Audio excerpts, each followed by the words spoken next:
This is the defining global health crisis of our time.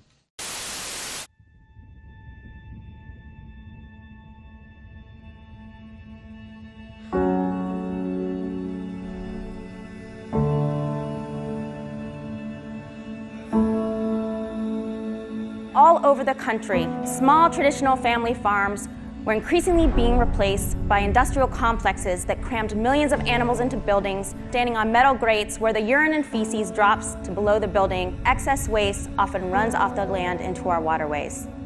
When we cram tens of thousands of animals in these cramped, filthy, football field-sized sheds to lie beak to beak or snout to snout atop their own waste, it's kind of a perfect storm environment for the emergence and spread of these so-called super strains of influenza.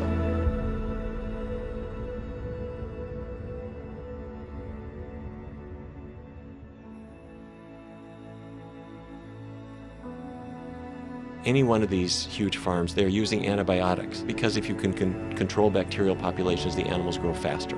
And when you feed them antibiotics, you're going to force some of those bacteria to become resistant to those antibiotics. And when you butcher those animals to make meat, some of those bacteria inevitably get onto that meat, and then those go on to cause drug-resistant infections in people. In the United States, possibly 80% of the antibiotics sold every year go to farm animals, not to humans. It's a huge factor behind these increasing numbers of bacteria which are resistant to antibiotics. Another reason, not only to clean up our diets individually, but also culturally.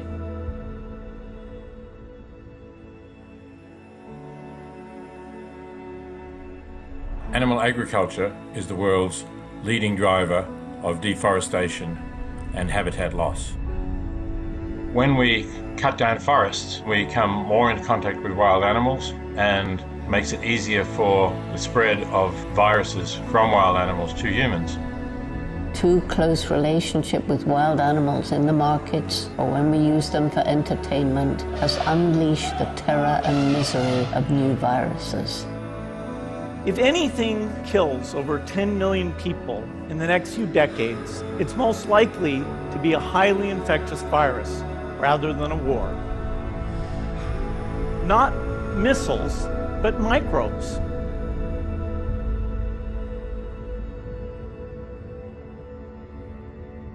We definitely need vaccines to fight epidemics, but if we focus too much our efforts on vaccines, we are fighting a losing battle if we don't change our consumption habit. If we really want to protect ourselves and protect our future generations, protect our kids, protect our families, we also need to look at protecting other animals and not treating them as commodities. And we have to start treating them as sentient beings.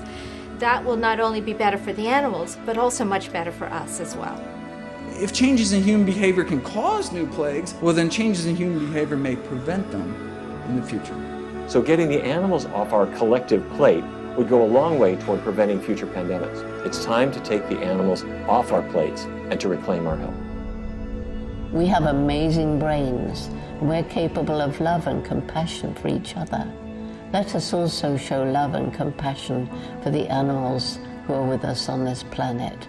Let us all live in peace and harmony together. Thank you.